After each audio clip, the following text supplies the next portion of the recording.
Okay, YouTubers, friends, and family.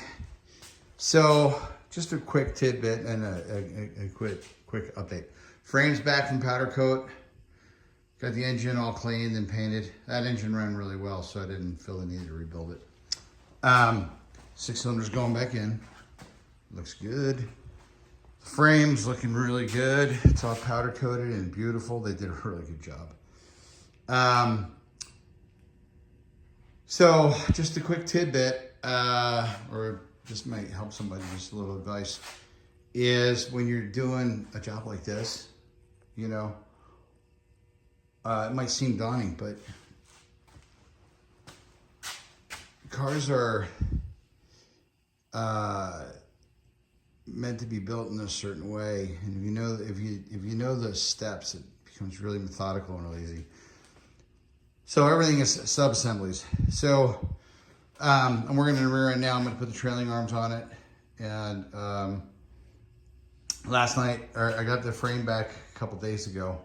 So last night I spent putting all the brackets back on it and all the fresh hardware. So you can see that on the center section. And then, you know, the back, Tinworks. I can't get in that. Those guys, their parts are freaking awesome. I got their shock relocation kit over there that I gotta put on. But their stuff didn't require anything. The frame cutouts were really good. Those things fit really, really well. They do. If you follow the instructions, they go on fairly easy, straightforward, and make your cuts, you know, where you're supposed to. That there is a Chinese center, you know, thing, and it fit okay. I'm not going to complain about it. It fit pretty good. Just the holes need to be messed with, but those were rivet holes anyway. And I kept the bracket supports. Like if you look up underneath there, let me show. Most people take them out, but I left them in. Let me see. Yeah, see the supports right there? That right there? Yeah, I left that in there. Most people knock them out. But anyway, I got a free day today and part of tomorrow. You know, Sunday, I gotta get ready for work on Monday again.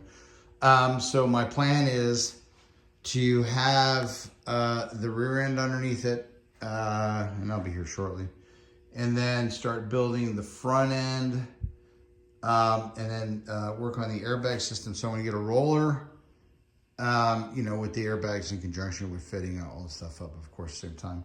And then as soon as I get the roller done, then I'll work on, you know, the fuel feed lines and then the brake lines, because then the brakes will be in their position. You can line all that stuff out.